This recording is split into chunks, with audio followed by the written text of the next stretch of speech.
സോപാന സംഗീതത്തെ പരിപോഷിപ്പിക്കാൻ സോപാന സംഗീത പരിക്രമ യാത്രയുമായി എത്തിയിരിക്കുകയാണ് ഒരുപറ്റം പ്രവാസി മലയാളികൾ. ബഹ്റൈൻ കേന്ദ്രമായി പ്രവർത്തിക്കുന്ന സോപാനം വാദ്യകലാ സംഘം പ്രവർത്തകരാണ് കൊല്ലൂർ മൂകാംബികയിൽ നിന്നും തുടങ്ങി കേരളത്തിലെ വിവിധ ക്ഷേത്രങ്ങളിൽ കൂടി സംഗീത പരിപാടിയുമായി സഞ്ചരിക്കുന്നത്. റിപ്പോർട്ടിലേക്ക്.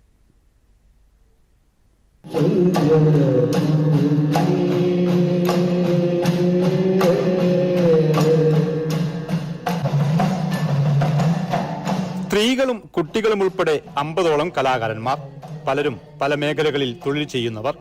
ചെണ്ടമേളം, തായമ്പക, പഞ്ചവാദ്യം, സോപാന സംഗീതം തുടങ്ങി വിവിധ കലകളെ പ്രചരിപ്പിക്കുകയും പഠിപ്പിക്കുകയും ചെയ്യാൻ കഴിഞ്ഞ 17 വർഷമായി ഇവർ പ്രവർത്തിച്ചു വരുന്നു.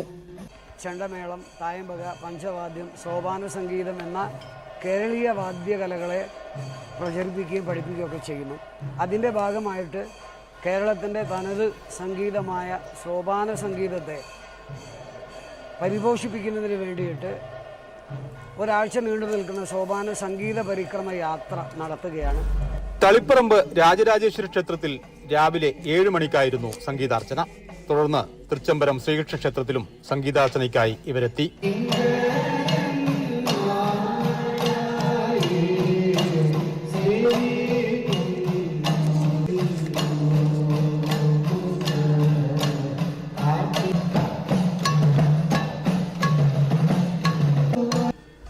പ്രശസ്ത സോപാന സംഗീതജ്ഞൻ പയ്യന്നൂർ കൃഷ്ണമണി മാരാരെ സംഘം ആദരിച്ചു.